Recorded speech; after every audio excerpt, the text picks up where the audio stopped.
Donc, merci beaucoup de nous réunir ce soir en briefing des coachs pour le HIC Hacking Industry Camp qui commencera la semaine prochaine dans une dizaine de jours. Donc, le but de notre réunion ce soir est de nous présenter les outils que la communauté des coachs a designés au cours de la dernière année, en fait. Je dirais que ça fait 8 mois à peu près qu'on fait évoluer cette présentation.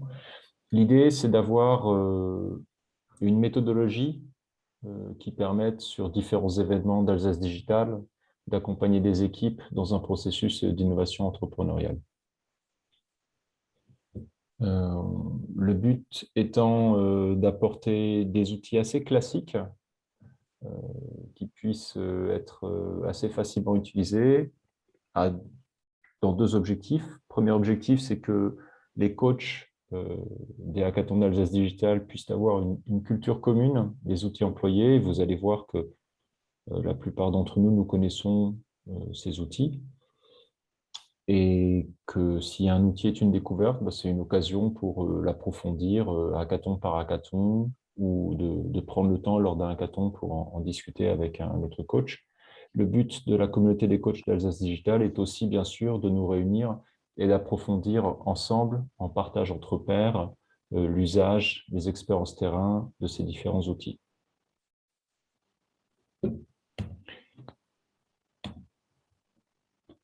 Voilà. Donc, la raison d'être actuelle qui est en train d'être reposée par Alsace Digital est le fait de vivre des expériences transformantes pour générer des collectifs d'innovatrices et d'innovateurs entreprenants.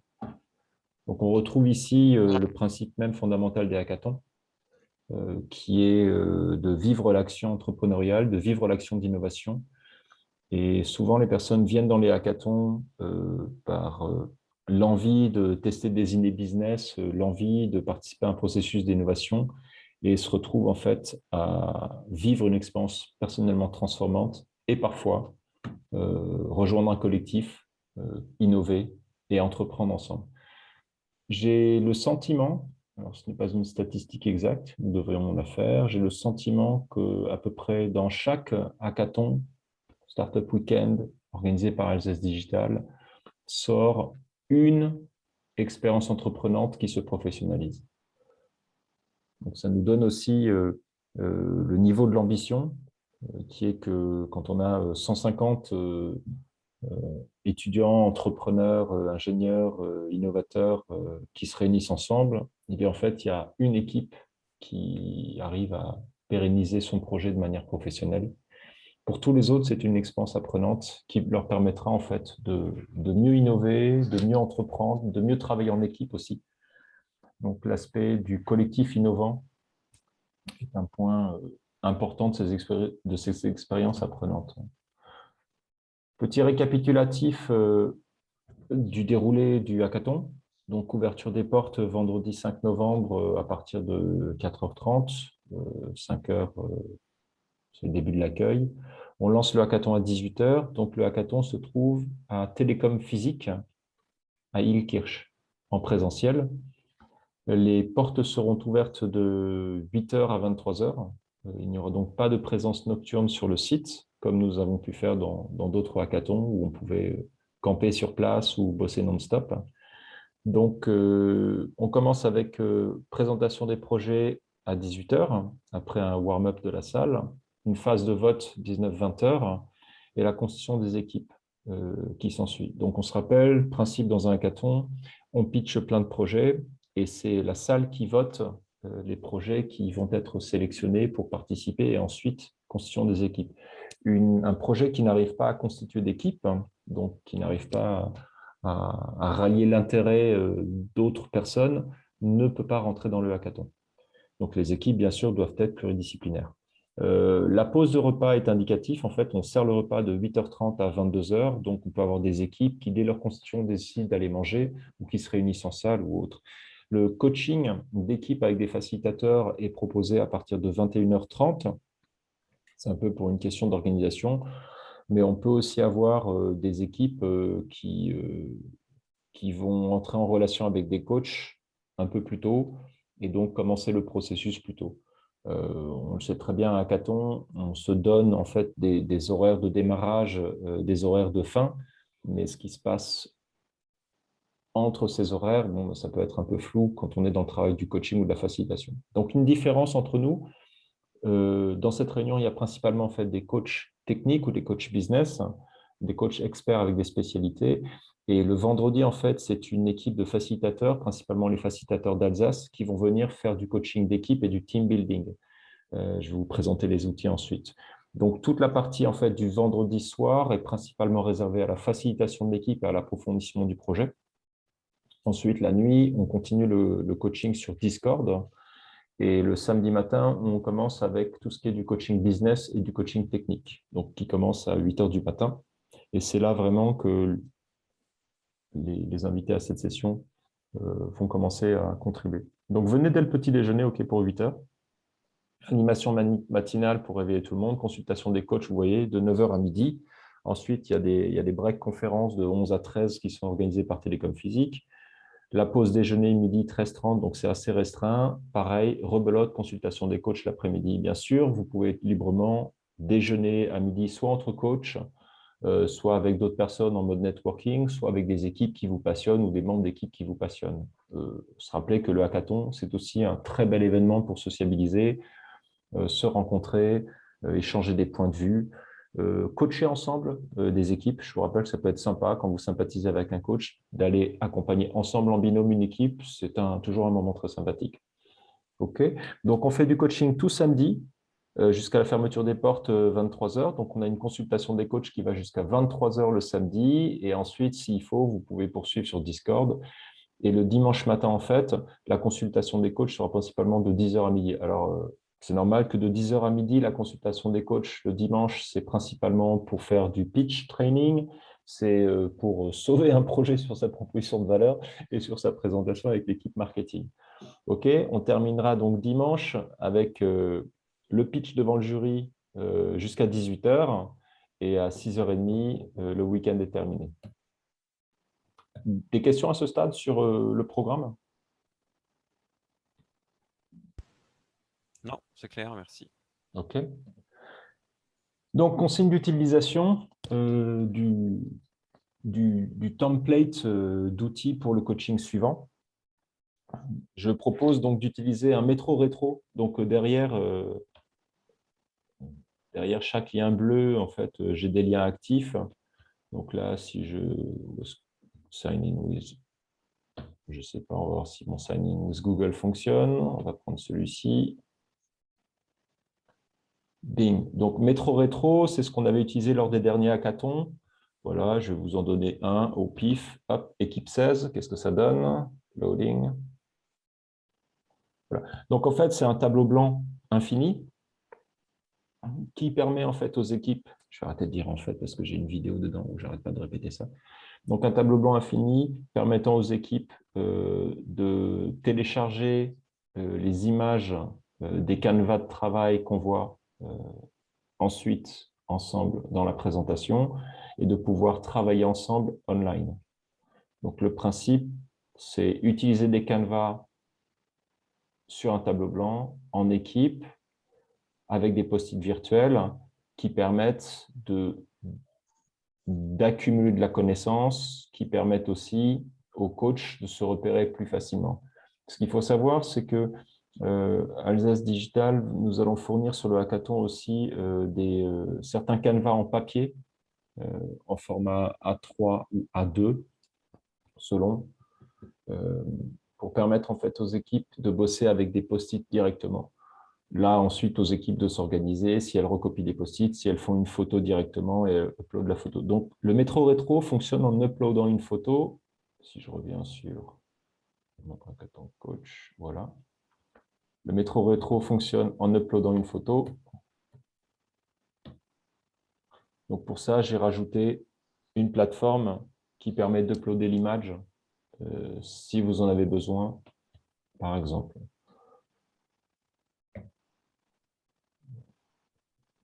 Comme vous voyez, la présentation n'est pas terminée, elle va être peaufinée jusqu'à la fin. Donc, le vendredi, entrent en jeu les facilitateurs d'Alsace et certains coachs aussi qui ont voulu faire de la facilitation et qui vont s'occuper de faire du team building. À quoi ça sert? Ça sert principalement à éviter le fait que le porteur de projet qui a pitché son projet, qui a rêvé, fantasmé, travaillé son projet parfois depuis très longtemps, se retrouve à être le leader maximo de l'équipe. C'est un travail d'équipe et c'est important en fait de refaire une phase d'approfondissement du projet. Donc pour aider ça, on présente un facilitateur avec un design de session du soir indicatif. Donc on a une première partie de 9h30 jusqu'à 10h en fait, qui est une partie de team building autour de deux outils qu'on va voir rapidement. Et ensuite, une partie qui va de 10h à 11h, qui est une partie d'approfondissement du projet en équipe.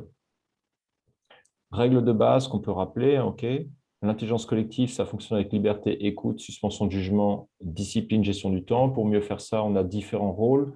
Donc, tous les coachs vont avoir accès à ce document. Les équipes aussi vont avoir accès à ce document, ce qui va leur permettre de se dire, ben, moi, je veux bien jouer le rôle de l'animateur, moi, je veux bien être un régulateur, moi, je veux bien être un gardien du temps. Ça leur donne aussi des pistes sur les modes d'organisation. Bien sûr, on ne va pas se faire une formation d'intelligence collective en 5 minutes de manière efficace, mais il peut y avoir quelqu'un dans l'équipe qui a déjà cette ressource et donc il va pouvoir expliquer comment chacun peut utiliser ses rôles. Ensuite, donc, on identifie les rôles dans l'équipe. À ce moment-là, c'est peut-être un peu tôt de pouvoir dire qui est l'animateur, qui est le timekeeper, qui est le gardien du cadre. Mais avec le métro rétro, on va utiliser un outil qui s'appelle le portrait robot. Le portrait robot, en fait, c'est ce petit bonhomme qui nous permet d'identifier les croyances de chacun, la motivation de chacun, les super pouvoirs de chacun, c'est-à-dire ce que je sais faire au mieux, et ensuite ma faiblesse et ma difficulté. Donc, on met ces portraits robots qu'on peut uploader sur Métro Rétro. On en fait un par participant à l'équipe. Chacun remplit avec quelques post-it rapidement qui je suis. Ensuite, on a un round de présentation. Vous savez, c'est détaillé ici. Passage des portraits robots. Chaque membre de l'équipe dit ce qu'il écrit dans son portrait robot. Temps de partage. Et ensuite, on a un membre de l'équipe qui fait le scribe autour du Team Canva. Et le Team Canva est ici. J'en ai formé, on en a partagé deux. Il y a le Team Canva global. Et puis, il y a ensuite le Canva de base qui est plus resserré et qui n'a que 4 cases. Donc, peut-être que l'équipe va choisir de commencer le soir à bosser uniquement sur ce team Canva. Donc, chacun se présente et ensuite, on fait une synthèse ensemble. Et à ce moment-là, on a en fait la composition de l'équipe, les différents rôles, les règles du jeu qu'on peut déjà choisir à ce stade. Donc, les règles du jeu, ça peut être simplement selon les connaissances des personnes. Si quelqu'un a plutôt fait de la méthode agile, ben voilà, moi je peux utiliser les méthodes agiles. Si quelqu'un a fait du Scrum, on va dire ben voilà, moi, je vais proposer de faire du Scrum.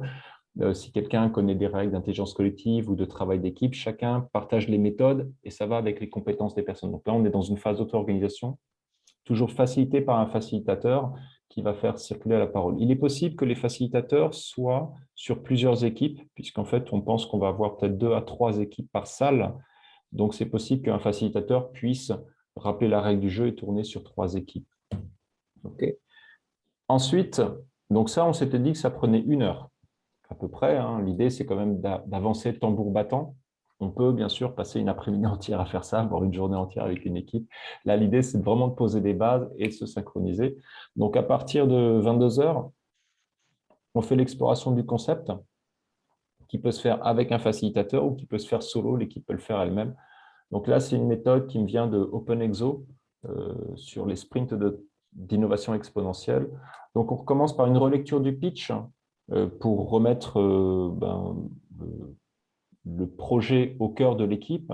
Et ensuite, on va faire 3 explorations ensemble qui représentent en fait à 3 dimensions. Donc, il y a la dimension sociétale, la dimension technologique et la dimension business de chaque projet. Okay. Donc, c'est histoire d'avoir 3 approfondissements qui vont aussi, bien sûr, parler différemment à différents membres de l'équipe. Donc, tendance sociétale, vous allez voir, le Canva, c'est la même structure pour les 3. Donc, la question, c'est d'arriver à la description de quel est le problème principal adressé par le projet ou quel est le problème principal, je dirais, qui est le problème emblématique dans le cadre duquel le projet travaille. Alors, ça peut être une tendance de dérèglement écologique, ça peut être une tendance de dérèglement économique, ça peut être un problème endémique dans une industrie. Voilà. L'idée, c'est vraiment de pouvoir identifier un grand problème qui touche plusieurs millions de personnes, plusieurs types d'industries ou plusieurs secteurs de la société. Donc ensuite, on fait une analyse risque-opportunité qui peut se comprendre de deux manières. Donc, puisque ce problème existe, quel est le risque en fait pour l'industrie et la société? Qui va être impacté? Qui va en souffrir le plus? Qui va payer le prix le plus cher, hein? Donc, scénario noir, comment est-ce que cette tendance sociétale est en train d'impacter négativement et va continuer à impacter négativement la société? Opportunité, donc là, c'est l'opportunité, on se met dans la situation de résolution. À quoi ressemble le monde si le problème était résolu? C'est-à-dire on essaye de voir euh, la valeur ajoutée, l'engouement et le bénéfice collectif de la résolution d'un tel problème. Donc, il s'agit d'obtenir un très grand challenge. Et on ramène toujours une question du temps, le temps qui est la question du time to market ou du technology to market, ou alors carrément aussi la question du temps de dérèglement d'un système complexe, hein. Par exemple les questions climatiques, hein, qui sont aussi à l'ordre du jour. Et donc, on se demande quand est-ce que ce challenge peut devenir irréversible. Donc, ça nous permet d'avoir un sentiment d'urgence et peut-être en se posant cette question, donc en se posant ces questions de manière différente, on va commencer à voir d'autres acteurs apparaître. Les acteurs qui vont être touchés par le risque et les acteurs qui vont en bénéficier ne sont peut-être pas les mêmes. À quel endroit et de quelle manière va-t-on voir que ce problème est irréversible? On va imaginer différentes choses. Et donc, on répète ceci, tendance sociétale, on le répète pour les technologies. Technologie exponentielle, c'est l'ensemble des technologies numériques, des technologies à rapide itération d'évolution technique et de capacité technique. Donc souvent, ça peut être des technologies scalables, soit des technologies scalables numériques, purement numériques, mais ça peut être aussi des technologies qui permettent la scalabilité. Donc facilement, on a par exemple le design programmatique. On peut avoir le principe d'utilisation d'impression 3D. On peut avoir des techniques de crowdsourcing. Voilà, différentes technologies, différentes méthodes qui nous permettent en fait d'utiliser de vastes ressources numériques à partir du moins de dépenses possible. Ça peut être par exemple l'utilisation bien managée de Amazon Web Services ou des serveurs qui sont maintenant disponibles de manière scalable. Donc là, de la même manière, ça peut être une technologie qui est un peu récente.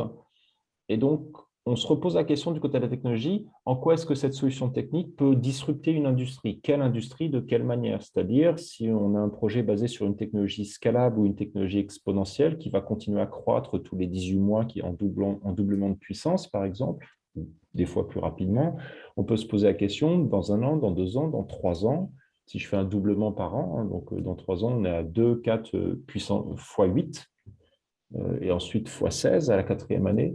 Donc, si j'arrive en 3 à 4 ans à être 8 à 10 à 16 fois plus productif ou performant, à quelle industrie je vais commencer à tailler des parts de marché? OK? Ça, c'est le risque. De l'autre côté, c'est quelle est l'opportunité? Donc, si je suis capable de maîtriser cette technologie pendant 1 année, 2 années, 3 années de développement, donc, quelle capacité je vais intercepter, quelle opportunité je vais intercepter? Et toujours la question donc du time to market, à quel moment est-ce que cette technologie va impacter toute l'industrie? Et là, bien sûr, ça dépendra des ingénieurs qui sont présents dans l'équipe, ça dépendra du porteur de projet, de leur manière de creuser le risque technologique. Et on termine avec l'aspect business, c'est-à-dire qu'il y a des business models innovants, il y a de nouvelles manières d'organiser la pénétration d'un marché ou la fédération d'un marché ou l'identification d'un marché. Ça peut être des approches marketing, ça peut être des approches numériques, ça peut être des approches euh, collectives ou innovantes. Donc pareil, on se repose la question, quelles sont les entreprises existantes qui nous inspirent? En quoi est-ce qu'elles sont disruptives et en quoi est-ce qu'elles nous parlent? Comment est-ce que ces entreprises sont en mesure de disrupter leur industrie ou peut-être l'industrie dans laquelle nous rentrons? Ça peut être un concurrent potentiel. Et l'opportunité, en fait, si je mets ce business model en œuvre dans mon projet, qu'est-ce que je pourrais peut-être gagner? Et pareil, time to market, quand? Ok. Donc, on remarque que les temps, ils sont assez rapides, hein. On est sur du 10 minutes par sujet. Ce sont bien sûr des sujets qui peuvent être creusés longuement. Donc, on peut tout à fait avoir une équipe qui décide, ou un binôme ou un trinôme, de continuer à approfondir un sujet. Mais à partir de là, en fait, l'équipe va pouvoir puiser dans une réserve d'idées, business, technique, ou je dirais de problèmes sociétaux qui vont renforcer le projet. Et surtout, ça renforce le début du travail collectif. Donc à ce stade, point d'étape pour vendredi soir, on propose aux équipes, alors c'est de la proposition, on ne veut pas que notre cadre soit trop scolaire, on propose aux équipes d'avoir au moins un why inspirant, une raison d'être transcendante, voilà, utilisons le mot, une raison d'être transcendante qui dépasse simplement les buts de leur projet, mais qui leur permet vraiment de se positionner de manière forte dans une contribution sociétale, dans une contribution à l'industrie, quelque chose qui a de l'ambition. Donc, un why inspirant. On leur demande aussi de cibler leur premier segment de clients, de se dire voilà, à qui ils vont s'adresser, qui sont les early adopters, par quel canal est-ce que je peux les joindre, et ça dès vendredi soir, surtout pour permettre en fait aux différents membres de l'équipe très très vite d'aller au contact de ces personnes pour pouvoir tester leurs propositions de valeur. Donc, ils doivent avoir un segment de clients, ils doivent avoir une proposition de valeur, donc je souligne une proposition de valeur cruciale à tester, c'est-à-dire que si leur proposition de valeur ne rencontre pas un utilisateur, elle ne vaut rien. Okay. Donc ça, c'est le how, le comment est-ce que je vais apporter ma valeur à quelqu'un. Et donc, on leur demande de remplir les cases de segment de clients et proposition de valeur du BMC, Business Model Canvas, qu'on va voir juste après. Et puis, je propose aussi à l'équipe technique, en fait, d'avoir un premier progress board pour savoir qui fait quoi à ce stade le vendredi soir, quelles sont les grandes étapes qu'on voudrait atteindre et quelles sont les premières tâches à accomplir pour les sous-équipes. Les sous-équipes, je ne les ai pas encore présentées, donc elles viendront peut-être un peu plus tard. Il faut que je les remonte plus tôt. Voilà, les sous-équipes sont ici. Donc, 3 sous-équipes. Marketing com, c'est un peu la sous-équipe qui va s'occuper de tout ce qui est raison d'être, qui va présenter le concept, qui va organiser une communication, réseaux sociaux, qui va participer en fait à la présentation du MVP, OK, et qui va aussi concevoir la présentation de fin. Donc, on a une équipe qui sont plutôt designers, graphiques, communicants, marketing qui vont s'occuper de ça. On a une deuxième équipe qui est l'équipe business qui va s'occuper en fait du business model Canva, des tests itératifs de la valeur, du ciblage utilisateur, hein, qui vont aussi organiser tout ce qui est négociation, relations parties prenantes. Ça peut être sourcing de matériaux, sourcing de partenaires. Il faut qu'on ait une équipe business. Idéalement, l'équipe business, c'est un peu aussi l'équipe qui va orchestrer l'évolution de l'équipe tout au long du projet, mais il est aussi possible que l'équipe se donne un animateur qui est en dehors en fait de ces 3 équipes. Et donc là, on peut voir que le porteur de projet peut tout à fait soit se mettre chez les marketing, soit chez les business, soit chez les développeurs. L'équipe développeur, ça peut être des informaticiens, des techs, des hackers, des ingénieurs qui sont beaucoup plus orientés réalisation. Et là aussi, ils vont creuser le sourcing technologique et se rappeler que c'est aussi à eux, avec l'équipe business et le porteur de projet, de définir quelles sont les fonctions utiles qu'ils devraient réaliser et ensuite les ranker, c'est-à-dire prioriser quelles sont les fonctions qui pourraient être réalisables. Et là, j'invite vraiment en fait cette équipe à considérer des prototypes 0.5, prototype de concept, 0.7, prototype de test terrain pour l'équipe marketing, prototype 0.8 de présentation finale. Donc, on n'est pas au prototype 1, 1.2, 1.3. J'utilise vraiment la terminologie d'un truc fait, rapide pour tester. Et idéalement, qui ne se focalise pas juste pour dire, voilà, nous, on a un démonstrateur à faire pour dimanche soir. Idéalement, il faudrait aussi qu'elle soit en itération rapide pour que leur prototype puisse être testé par les équipes marketing com ou les équipes business sur le terrain. C'est pour ça que dès le samedi soir ou dès le vendredi soir ou dès le samedi matin, en fait, on a besoin d'avoir un outil de synthèse qui permet aux équipes de savoir qui fait quoi ou comment. Voilà. Donc, ça, on a fait. Progress board pour les équipes et peut-être aussi pour l'équipe des développeurs à ce stade, de décider de qu'est-ce qu'ils doivent faire en prototype 0.5 à rendre pour leur samedi matin et avec l'équipe marketing com. Donc, proposition de valeur, segment de client. Donc ici, sur la droite, vous avez le lien qui permet de télécharger l'image dans le métro rétro. Et pour ça, je vais peut-être juste vous montrer comment on fait. Donc, je vais le faire là. Je sors ici. Peut-être le copier dans la messagerie, parce que si on doit le recopier juste en visuel, c'est un peu long. Alors, en fait, il est toujours sur la slide.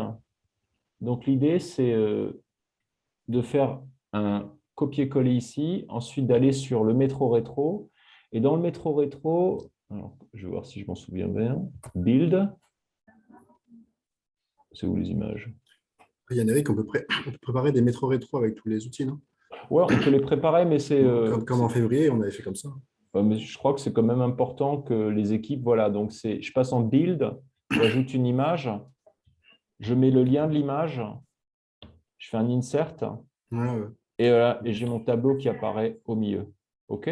Après, je le déplace en taille, et puis je commence à mettre des post-it dessus. Donc, pour moi, c'est aussi important que les équipes puissent être autonomes parce que c'est bien qu'elles choisissent Canva après Canva ce qu'elles vont utiliser, puisque c'est elles qui vont organiser leur espace de travail.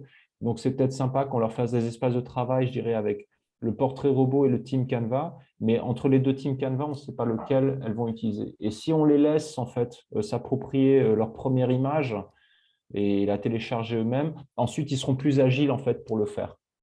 C'est toujours le principe de l'apprentissage par action. Donc, je vire ça, je reviens sur OK, je repasse en mode présentation, lire. Voilà. Donc, sur le métro rétro, ils se téléchargent un business model Canva et ils font un focus proposition de valeur, segment de client. Ici, on a des slides exhaustifs de Bernard pour pouvoir savoir comment ça marche. Donc, après, libre aux équipes de voir comment elles fouillent là-dedans. J'ai aussi rajouté parfois des vidéos. Ça, c'est pour l'équipe marketing com, le why, how, what. Donc, le pourquoi, méthodologie simple hein, qu'on connaît tous. Hein, donc, se poser 5 fois le pourquoi pour approfondir l'existant. Donc là, c'est à partir des grands problèmes sociétaux adressés. Comment est-ce que l'organisation traite le problème? Ça peut être le business model. De quelle manière est-ce que je vais utiliser un business model innovant? Et quel résultat j'obtiens? Qu'est-ce que sera le résultat? Ben ça peut être la solution technique et le quoi. Donc, ça peut être des brainstorms de propositions de valeur et de propositions en fait, de réalisation. Alors, bien se rappeler que ceci doit être testé sur le terrain. Et donc, une fois qu'on a fait ça, ben, l'équipe com doit aller tester le pourquoi j'existe. L'équipe business doit tester le comment je m'organise avec ses parties prenantes. Et l'équipe dev doit se poser la question, mais est-ce que c'est réalisable en démonstrateur au cours du week-end? Un premier démonstrateur samedi, un deuxième démonstrateur pour le pitch final dimanche. Et on laisse les équipes là-dessus le samedi soir. OK? Ensuite, samedi matin, donc on a 3 sous-équipes, business comme dev. Là, l'idée, c'est vraiment de s'assurer que les équipes commencent à bosser ensemble. Moi, je leur propose d'utiliser un progress board. Et là, je ne me suis pas cassé la nénette, excusez-moi. J'ai fait vraiment simple. Je leur propose ce que Google propose en Google Board. Donc, celui-ci, le Strategizer, ils l'ont dans les slides, facile à utiliser sur le métro rétro. Mais ensuite, ils peuvent prendre ce qu'ils veulent. Ils peuvent faire du Kanban. Ils peuvent faire, ça c'est du Strategizer. Ils peuvent faire du Scrum aussi, qui fonctionne bien. Voilà, et d'autres propositions. Donc ça leur permet d'avoir des mots-clés qui leur font un tilt et ensuite faire les recherches. Au début, dans la présentation, on avait plusieurs progress boards de proposer et en fait, on en a gardé juste un seul, celui de Strategizer. Mais en tant que coach, si vous voulez, vous pouvez aussi proposer vos méthodes d'avancement. C'est tout à fait OK. Donc, l'idée, c'est mettre en commun et que les équipes puissent s'organiser, se faire des sprints, définir les travaux à faire, se dire, OK, pendant 60 minutes, chaque sous-équipe fait ça, et dans 60 ou dans 80 minutes, on se retrouve, on remet en commun, et de commencer à s'organiser de manière intelligente entre elles. Alors, peut-être qu'à ce moment-là, en fait, en cas de doute, poser des questions, il y a une équipe qui est en mode, mince, je ne sais plus par quelle boule prendre, et vous êtes le coach qui les rencontre, entrez dans le game, discutez avec eux où est-ce qu'ils en sont. Si vous avez déjà une expérience dans le domaine, vous pouvez les orienter sur un des outils présents ici. Ou si vous avez des outils similaires, essayez d'utiliser principalement les outils qu'on a en commun parce que les équipes vont parler entre elles. Donc, les équipes peuvent aussi aller voir chez le voisin, dire « Ah, mais comment tu utilises cet outil ?» et apprendre rapidement. Vraiment, l'idée, c'est de pouvoir travailler vite et apprendre vite les uns des autres. OK. Donc là, on a les outils avec leur présentation, 2 écoles. On a Fred qui préfère le Lean Startup Canva avec la vidéo qu'on avait fait pendant le e-hacking Industry Camp. Je ne veux pas jouer la vidéo, je veux tourner la page. Voilà, 28. On a le Business Model Canva à compléter qu'on leur a déjà montré avant. Donc, celui-ci, ils peuvent l'uploader. Le link Canva qui suit. Et ensuite, on est samedi matin. Donc, les orientations à ce stade, on s'attend à ce que la team business commence à creuser le design de proposition de valeur et aussi rentrer dans les contraintes du business model. Je leur ai rajouté un petit Ask Me Anything de Strategizer autour du testing business ideas pour que l'un d'entre eux en fait, se plonge dans le principe du test itératif d'idées. Je m'attendais à ce qu'ils présentent plus en fait, toutes les différentes manières de faire un prototype sur le testing business ideas, mais en fait, non. Si j'en trouve un d'ici la semaine prochaine, je le mettrai en plus. Voilà. Pareil, les forces de l'industrie, ça c'est l'équipe business qui va se poser ces questions. Est-ce qu'il y a des menaces? Est-ce qu'il y a des partenaires? Comment est-ce qu'on peut voir le monde autour de nous? Ça leur permet de passer un peu en position méta par rapport à leur projet. Pareil, design de proposition de valeur, c'est la présentation que j'avais fait au e-hacking Industry Camp. Donc, point très important, réalisé par l'équipe business le plus tôt possible, ça permettra à l'équipe marketing et l'équipe développeur de savoir exactement quelles sont les fonctions qu'ils vont devoir réaliser. Donc là, c'est joli, ça démarre d'un clic. Canva de design de proposition de valeur qui, selon moi et selon d'autres, devrait être au cœur en fait de la proposition. Donc là, en tant que coach, je propose que tous les coachs, qui soient techniques, business comme marketing, qu'à un moment, nous ayons la discipline en fait de dire « Ok, est-ce que tu peux me montrer, est-ce que vous pouvez nous montrer le Canva de proposition de valeur ?» pour vous assurer que vous sachiez en fait quels sont les produits et services clairement affirmés que l'équipe veut mettre en œuvre ou tester, quelle est la cible de clients qu'ils adressent et quels sont les jobs que font leurs clients, c'est-à-dire qu'est-ce que leur segment de clients doit continuer à faire pour continuer à exister tel qu'il est, remplir sa mission. Donc, c'est très important de se dire que un segment de client en fait, a différentes choses à remplir dans son existence et sa fonction, ce n'est pas juste acheter ma solution. Et en identifiant bien clairement une personne physique existante nommée, parce que si on fait un truc théorique, ça donne n'importe quoi, mais quelqu'un qu'on connaît, un utilisateur extrême ou un early adopter, idéalement que l'équipe marketing com a identifié, rencontré ou interrogé, ça nous permettra d'avoir plus d'informations sur qu'est-ce que vous faites, qu'est-ce que vous recherchez en faisant ça dans votre métier, dans votre activité, et quels sont les problèmes que vous rencontrez. Pourquoi? Bien sûr, parce qu'on recherche la correspondance, comment j'apporte des solutions à des problèmes. Et c'est sur cet axe de solution-problème que le projet entrepreneurial sera le plus fort. Bien sûr, on apporte aussi des gains, des bénéfices, des trucs en plus. Bien sûr, nos segments, nos clients cherchent aussi à obtenir des bénéfices et des accomplissements dans l'existence, mais quand j'ai une blessure au pied qui est en train de s'infecter, eh ben, je ne peux pas aller me promener dans les Alpes et voilà, profiter de la vie. D'accord? Donc, d'abord, on résout les problèmes du client avec en fait une stratégie spécifique. Et ce qui est important, c'est qu'une partie du week-end doit arriver à aller tester au contact de ses utilisateurs la validation de la relation entre la manière dont je résous le problème et le problème existant. Okay? Il n'y a rien de pire que de résoudre un problème qui n'existe pas. Ou alors de résoudre un problème qui existe, mais de ne pas être compris par l'utilisateur qui dit « Non, non, mais tu ne peux pas m'approcher de telle manière, ce n'est pas possible. » Okay? Donc, une hygiène que je propose pour tous les coachs, c'est de redemander en fait à chaque équipe, quel que soit l'axe que j'ai, d'avoir vraiment cette base. Explique-moi ton produit et service. Qu'est-ce que tu résous comme problème? Qu'est-ce que tu apportes comme bénéfice? Qui sont ton ou tes segments clés? Qu'est-ce que fait ton segment principalement dans la vie? C'est quoi son problème? Qu'est-ce qu'il cherche à accomplir? OK? Et puis, ceci nous permet de rentrer sur le Customer Journey Canva. C'est principalement l'équipe business, mais aussi marketing qui vont faire ça. Ça, c'est un peu un Canva qui rentre sur tout le monde. Ça permet en fait de savoir comment je rencontre mon client. C'est le début du tunnel de vente ou du channel en fait du business model Canva. comment je rencontre mon client, à quoi il pense, de quoi il a besoin à ce moment-là, qu'est-ce qui se passe, comment je l'engage et qu'est-ce qui se passe après que je l'ai engagé. Ensuite, phase 2, comment je continue à engager mon client, qu'est-ce qui se passe, à quoi il pense, c'est quoi le résultat. Donc ça, c'est un peu, ça permet de faire un storyboard de ma relation avec mon client. Idéalement, c'est fait par l'équipe business assez en amont et ça leur permet en fait de communiquer avec l'équipe marketing com et avec l'équipe développeur pour dire, bon, ben voilà, au début, c'est de la com.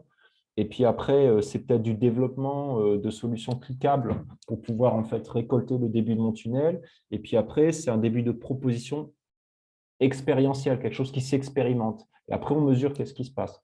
Donc là, ça peut être aussi un tableau, un canevas assez simple qui permet aux 3 formes d'équipe de se réunir autour de ça. La team marketing com va préparer dès le début en fait, des formulaires d'enquête, des personas marketing, cibles hypothétiques, hein, avec des images, des dessins comme ils veulent, un one-pager sur Internet, un site Internet minimaliste, ils se débrouillent, un teaser pour pouvoir que l'équipe business le communique, un teaser aussi pour que peut-être l'équipe développeur puisse présenter leur prototype 0.5 sur un one-pager en ligne ou de manière graphique sur les réseaux sociaux. La question, c'est pour l'équipe marketing, comment est-ce que je présente mon prototype 0.5 sur les réseaux sociaux? Comment est-ce que je mets en place une stratégie de growth hacking pour pouvoir constituer ma base de clients, identifier mes clients, mes utilisateurs extrêmes ou mes early adopters, identifier ceux qui seront d'accord pour tester. Tout ça, c'est une partie assez importante qui doit être réalisée dès le vendredi soir si possible, dès le samedi matin, pour avoir en fait le plus tôt possible à partir de samedi midi ou samedi après-midi, en fait une capacité de tester mes propositions, une capacité d'engager une communauté. Si je cherche à engager une communauté ou des utilisateurs à partir de dimanche matin, c'est foutu. Ça arrive parfois que des équipes nous disent « Ouais, tu n'aurais pas quelqu'un qui soit dans tel business ?» J'ai dit « Écoute, il est dimanche matin 10h, tu n'aurais pas pu me demander hier à 18h, j'aurais pu l'appeler, c'est plus simple. Okay ?» Donc, on essaye d'engager les équipes dès le samedi très vite, à aller au contact de ces utilisateurs pour tester, est-ce que ça les intéresse, est-ce que ça leur parle.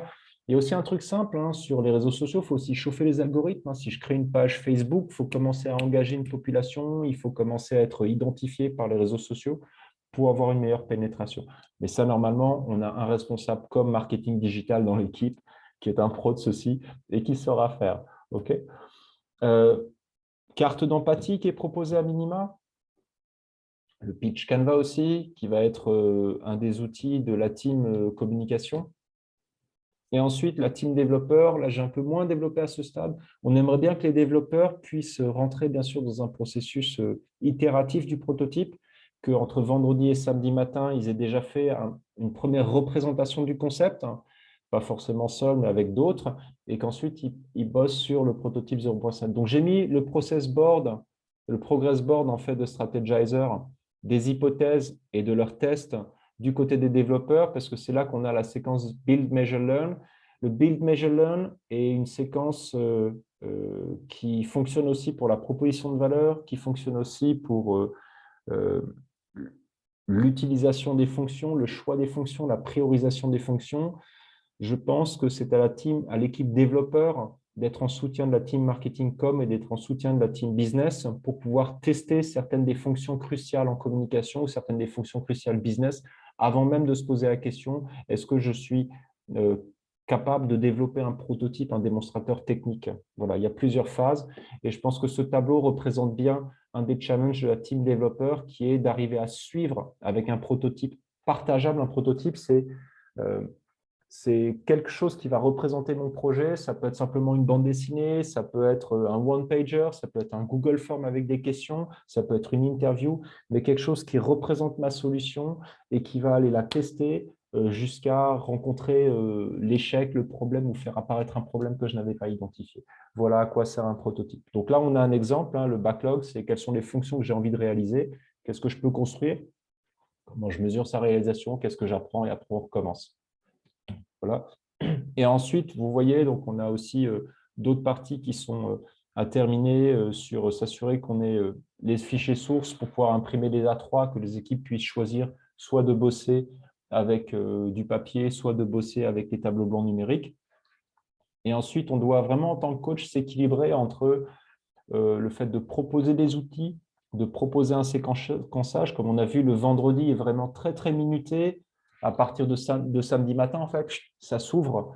On ne donne pas de séquençage toutes les 90 minutes.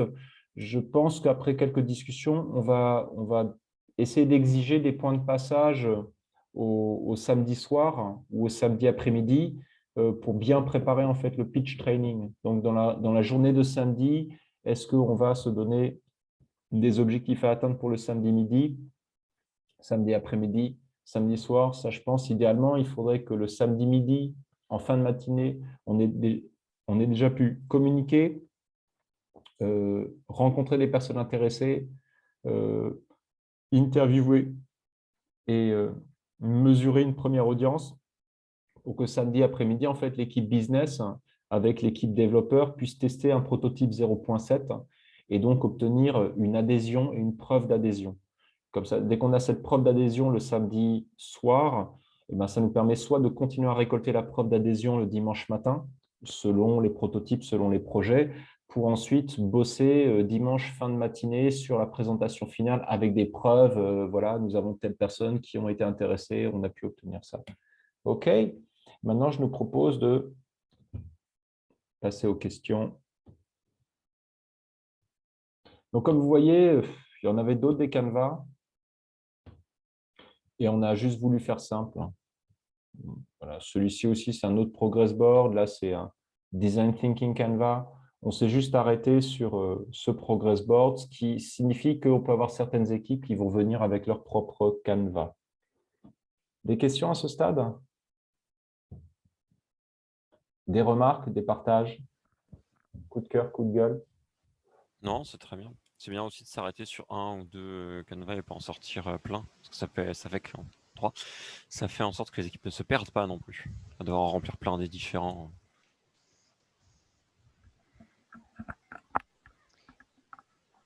Est-ce que sur les canevas présentés, ça vous semble être des canevas assez génériques, marketing, business, ou est-ce que c'est quelque chose qui vous semble nouveau? Alors, ça peut venir de vos professions personnelles. Comment vous vous sentez avec ces présentations de canevas?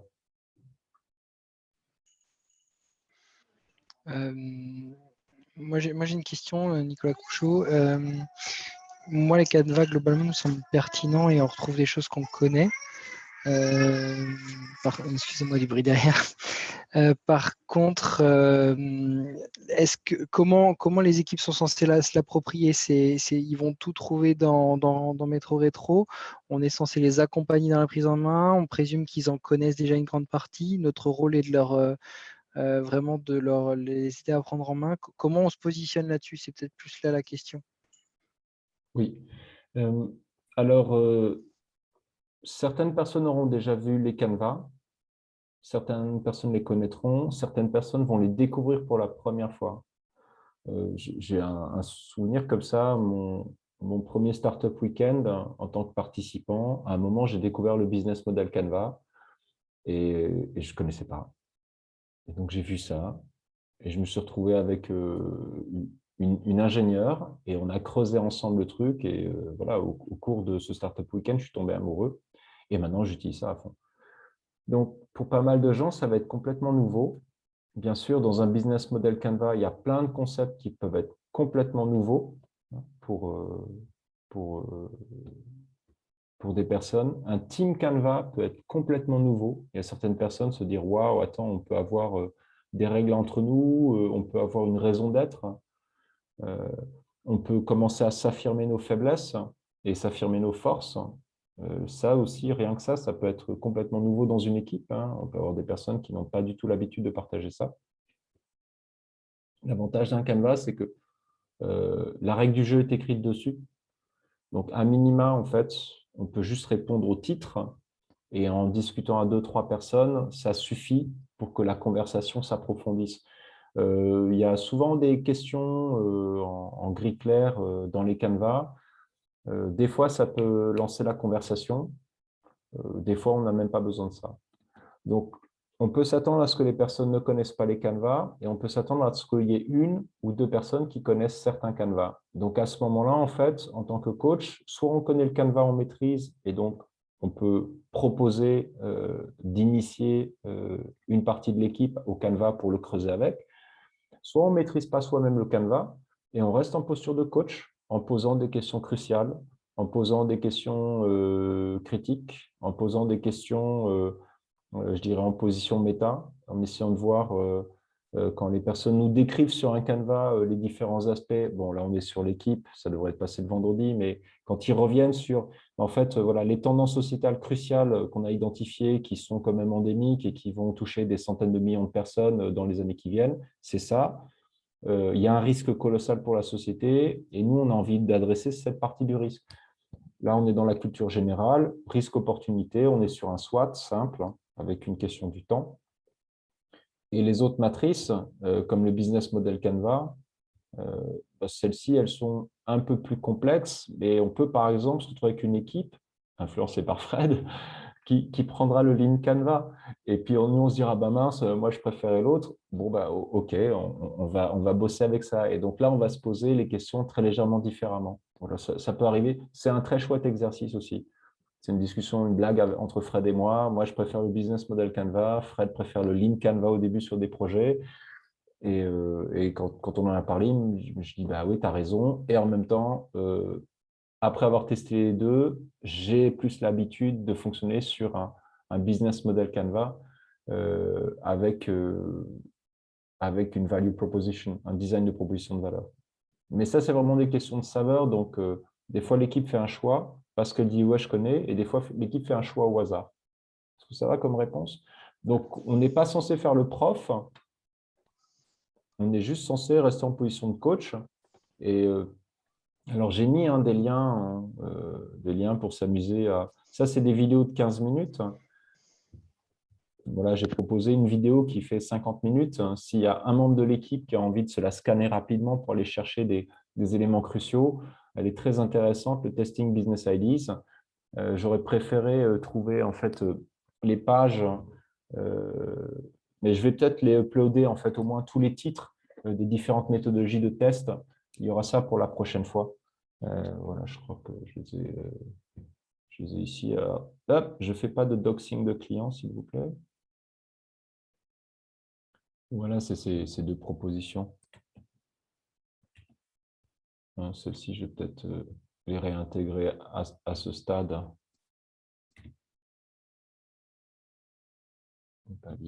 Où là, justement, on a tous les types de prototypes qu'on puisse être capable de faire. Donc, des pages cliquables, un MVP qui ne fait qu'une seule chose. Voilà. Le mashup MVP, c'est je prends 3 objets qui font chacun un truc et puis je fais couteau suisse avec. Je dis, bon, ben voilà, mon MVP, maintenant, il fait ces 3 trucs. Juste pour tester, est-ce que ça te parle? Est-ce que c'est imaginable? Le concierge, c'est un classique, c'est voilà, je suis l'entreprise, je fais tout pour toi pour te servir.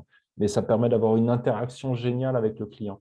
Et ensuite, voilà, on a aussi ceux-là, les classiques, interview client, rencontrer une partie prenante, rencontrer la supply chain, en fait, les fournisseurs en amont d'une industrie, d'un problème, c'est quelque chose qui est très intéressant. Donc ça peut être plein d'idées qui peuvent alimenter en fait soit l'équipe business, soit l'équipe marketing en termes de stratégie de prototype ou en termes de pistes. On se rappelle qu'on est dans un hackathon, que ça va aller vite. En même temps, ça va vite et en même temps, des fois, quand on se balade dans les salles, on voit des binômes d'une équipe qui sont en mode stupeur, on ne fait rien, on n'a rien à faire. Donc là, l'idée, c'est de leur donner plein de pistes à explorer et de les stimuler en leur demandant « vous en êtes où est votre progress board ?» Quelque chose que j'aimerais vraiment, alors si on peut avoir des Scrum Masters, je pense à quelques personnes, si on peut avoir des Scrum Masters, des Agile Masters, des personnes même qui ont fait du Lean Six Sigma, qui disent « bon, écoute, mon coco, il faudrait peut-être faire un Kanban d'avoir ça dès le début. Est-ce que c'est ici? Business Model Startup, ça c'est exploration du concept. Non, c'était où avant le bonne chance? Là. Ça, j'aimerais vraiment bien que les équipes aient un progress board par équipe du projet qui soit en place très très tôt et qui nous permette en tant que coach, quand on rentre dans une salle, de dire OK, vous en êtes où? Et donc, je rappelle qu'on nous montre la proposition de valeur, le progress board avec telle équipe fait ça, telle équipe fait ça, telle équipe en est là, on a déjà testé ça, et puis on a bientôt le questionnaire client qui est parti, ou alors on a un binôme qui est en ville en train de rencontrer telle personne, mais que ce soit clair sur un progress board. Ça serait vraiment super. Ça permet de créer une forme de dynamisme. Et je dirais que ça permettrait aux coachs, parce qu'on est tous experts d'un truc plutôt qu'un autre, de se dire, ah bah tiens, là en fait, quand je pense à un ami, c'est tel coach qui va venir intervenir, ou alors de me dire, ben, là, moi, je peux t'aider sur cette partie, et l'autre partie, ben, je peux juste te poser des questions. Voilà, on peut aussi, de temps en temps, juste renvoyer la balle en questionnant de manière intelligente, et ça suffit souvent pour faire avancer un petit peu. Donc ça, c'est un peu les deux outils que j'aimerais que les équipes aient en place. Un tableau de progrès Scrum, Agile, comme ils veulent, Kanban, comme ils veulent, hein. Je n'ai pas de religion de ce côté-là. Et un design de proposition de valeur pour pouvoir bien creuser qu'est-ce qu'ils testent, c'est quoi leurs priorités et arriver à bien s'entraîner à expliquer de manière différente le qu'est-ce qu'ils font, pourquoi ils le font, avec qui ils le font, pour que vous puissiez vous insérer avec votre expertise de coach et de professionnel, de dire, écoute, voilà, moi, je peux t'aider à renforcer ça ou à le tester en amont. Est-ce que ça va pour les Canvas? Oui, très clair, c'était très complet. Fred, des partages, d'autres personnes des partages? Des partages d'expérience peut-être Ouais, de alors non, moi différents. j'avais une remarque en t'écoutant en fait. Je me disais un truc qui serait pas mal peut-être de faire, c'est d'envoyer une petite vidéo au coach sur la posture du coach. Je me disais que moi, ça me ferait pas de mal parce que tu sais, bon, je pense qu'on est nombreux. Finalement, on se retrouve coach sur un événement comme ça, mais c'est pas forcément notre métier. C'est comme ça peut être le cas pour toi, tu vois. C'est souvent issu d'une expertise. Et tu le mentionnais à un moment, cette posture qui est assez particulière à avoir. Ça pourrait peut-être être intéressant d'avoir. Alors moi, j'ai pas forcément comme ça de propositions concrètes à faire sur une vidéo, mais en avoir une, tu vois, 5 ou 10 minutes. Voilà, un coach finalement, voilà, la posture, tu vois, la position méta, etc. Ça peut peut-être être pas mal de se replonger là-dedans en quelques minutes. Enfin, j'aurais plaisir. Si tu en as une qui est bien, j'aurais plaisir à la regarder, en tout cas, moi. Bonne remarque. Ça me rappelle qu'à chaque fois, dans tous les hackathons, dans le briefing des coachs, on rappelle que ce n'est pas votre projet. Vous n'êtes pas le porteur de projet. Si vous avez envie de vous en emparer et dire que c'est ça la solution unique qu'il faut mettre en place, que ce n'est pas ça qu'il faut faire, que si vous êtes en train de participer à une solution créa, bon, alors après, je le dis aussi, hein, ça arrive dans les designs de propositions de valeur que par le jeu de questions, à un moment, on rentre dans la créativité et on fasse des propositions. Quand on est du métier, ces propositions, elles sont fulgurantes pour les équipes. Donc, en tant que coach, il faut aussi arriver à doser entre je transmets mon expérience et là, je vois quelque chose de fort et je fais dérailler le projet. Ce n'est pas toujours facile. Et puis, des fois, il y a des plantages. OK, il faut aussi se l'avouer en tant que coach. Des fois, on se plante. Donc, si on se plante, on peut aussi dire je, je te présente mes excuses, mais je crois que là, on est allé un pont trop loin. Moi, c'est ce que j'appelle le pont trop loin, quand je creuse trop en innovation ou en créa. Ouais, ou moi, ça m'est arrivé, par exemple, souvent de dire aux équipes ce que je vois. Alors, c'est vrai que là, on est moins en posture justement de coach, tu vois, mais plus en apport d'expertise, de dire attention, enfin, ça, c'est mon avis, mais vous demandez à 10 autres coachs, vous aurez peut-être 10 avis différents. Donc, sachez faire la part des choses justement sur ce que vont vous dire les uns les autres, c'est-à-dire, voilà, moi, c'est ce que je peux vous dire, mais je ne détiens pas forcément la vérité. Et si vous en consultez d'autres, vous aurez des avis complémentaires. C'est juste Et, savoir le dire aussi. ouais. Et puis là aussi, dans le process, dans la vie complémentaire, se dire aussi que parfois, on peut se faire embarquer sur des sessions de 30 à 45 minutes. et que en tant que coach, quand on intervient, quand on est dans notre domaine, il faut qu'on soit aussi attentif aux gardiens du temps. Donc, ça peut être sympa de demander quand on rentre dans une salle, OK, qui est votre gardien du temps? Parce que si vous vous embarquez sur votre sujet de pointe, vous pouvez vous mettre à creuser et à dérouler en fait sans vous en rendre compte et à prendre 60 minutes d'un coup. Ça peut arriver, ça m'est arrivé, ça nous arrivera encore. OK?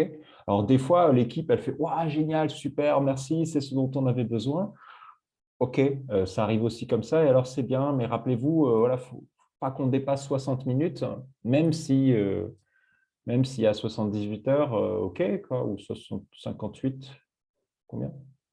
58, 60 heures, OK. Même si on a un gros package d'heures, se rappeler qu'à 60 minutes, normalement, on doit arriver à une contribution forte, un apprentissage fort, quelque chose de concret pour l'équipe, un sentiment de lucidité, et là, on se désengage.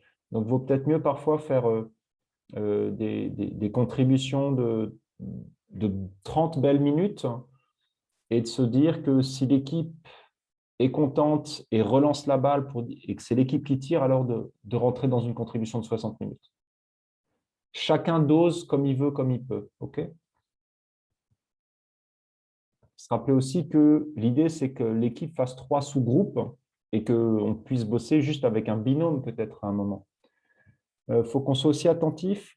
Si on a ces 3 sous-groupes et que l'équipe a bien mis au mur en fait, le cœur de ce qu'elles font pour le rendre visible pour les coachs et pour elles-mêmes, s'assurer qu'il n'y ait pas une personne qui accapare tout le temps toute l'information. Ouais, ce qu'on veut éviter, c'est que le porteur de projet soit le point de passage permanent de toute l'information. Si c'est ça, en fait, l'équipe ne peut pas progresser à sa pleine puissance. Okay? Il faut une équipe autonome, auto-organisée, où chacun sait ce qu'il a à faire et rend compte, et de temps en temps, ils vont prendre des décisions ensemble. Voilà. Donc, être attentif à ça. Et si ça arrive, des fois, l'équipe va rejeter nos propositions, choisir de s'enfoncer dans ses décisions, et c'est comme ça, hein, c'est le game. Nous sommes là pour apprendre ensemble. On se rappelle, il y a une seule équipe par hackathon en moyenne qui devient un projet professionnel. D'autres remarques?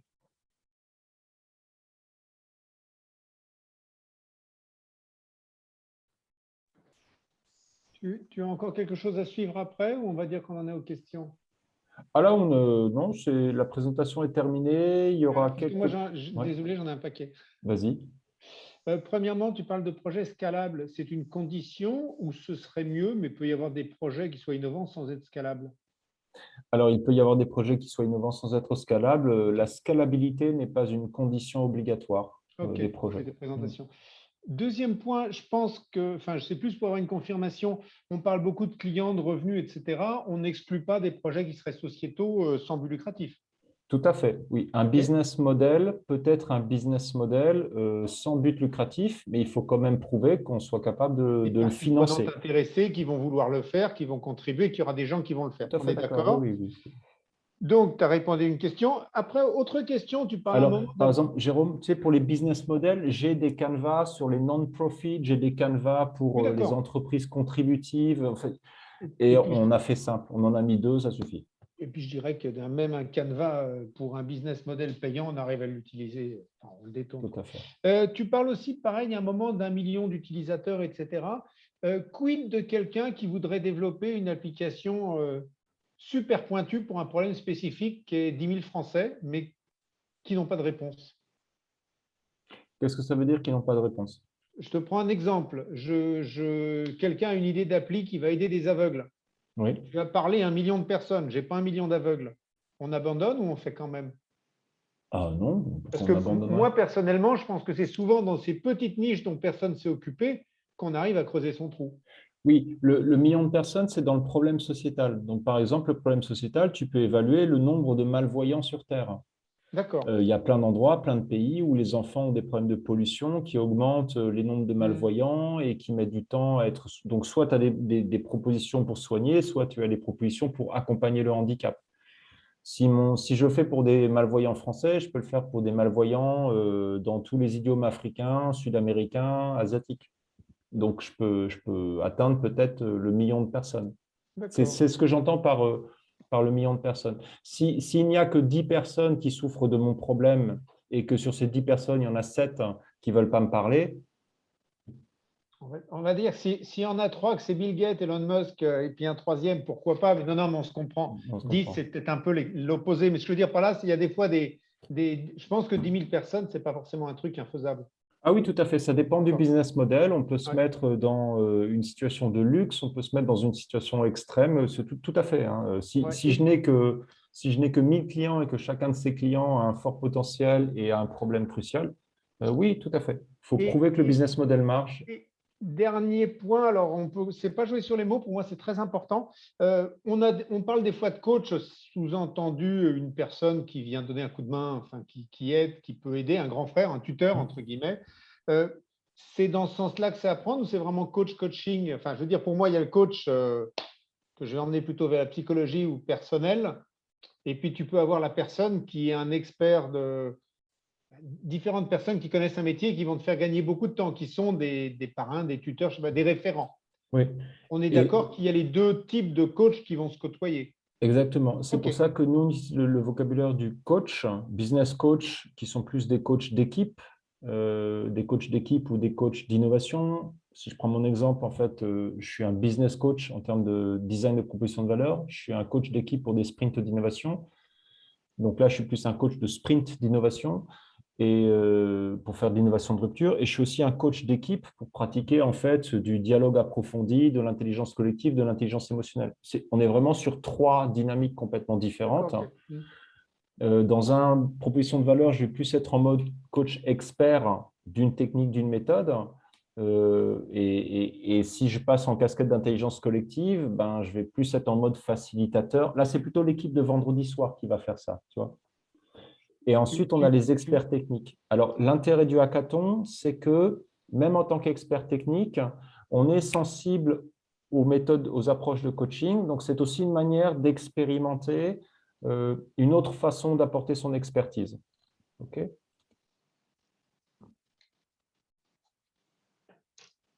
Au sens que les personnes qui font du coaching en bénévolat, même coach expert, sur les hackathons et les événements de Alsace Digital, après 1 ou 2 fois, en fait, parfois, ils prennent goût et ensuite se professionnalisent dans les méthodes. Ça arrive, c'est aussi une des vocations de la communauté des coachs d'Alsace Digital, de faire communauté de pairs et d'apprendre ensemble à s'améliorer. Parce qu'on est des coachs de différents niveaux, de différentes fonctions, de différentes spécialités. Maintenant, je voudrais revenir un petit coup en arrière sur les projets ou autres. Donc, rappelons-nous que les projets qui ont été sélectionnés ont été sélectionnés. S'il y a une équipe qui a décidé de bosser sur un projet et si le projet a remporté suffisamment de points au vote populaire, c'est parti, on y va. Hein. Qu'ils aient 10 clients potentiels ou 10 millions de clients potentiels, ils ont décidé d'explorer. Ils explorent. C'est le jury qui tranchera à la fin. Et même si le jury ne tranche pas, ça ne veut pas dire qu'ils ne vont pas y arriver. OK ? Epopia n'a pas été primé par le jury et pourtant, c'est une superbe boîte. OK ? Donc, une entreprise sortie du premier Startup Weekend, je crois, organisé par Alsace Digital. Ils étaient 2, alors que la règle, c'est qu'il faut être au moins 4-5 dans une équipe. Mordicus, ils sont accrochés au projet. Ils n'ont pas été particulièrement primés comme les meilleurs du Startup Weekend. Et pourtant, c'est la plus belle boîte sortie de ces processus à ce jour. Donc, on n'est pas là pour juger d'un projet. On est là pour les soutenir. Je crois qu'on a fait le tour au niveau temps. Il est 7h40. On a fait 90 minutes d'échange. Si vous avez une dernière question avant clôture. Sinon, on enverra des mails pour tout récapituler. OK. Les outils. Donc, c'est enregistré. La vidéo sera partagée avec tous les coachs qui vont participer et qui participeront. Voilà. Vous aussi, si vous avez besoin de nous réentendre parler, présenter et répondre à nos questions, vous pouvez revenir sur le sujet ensemble. Je vous remercie beaucoup et je vous souhaite une très bonne soirée. Yann-Éric, tu as juste 5 Oui. minutes Je t'en prie. quand tout le monde est parti. Encore bonne soirée tout le monde.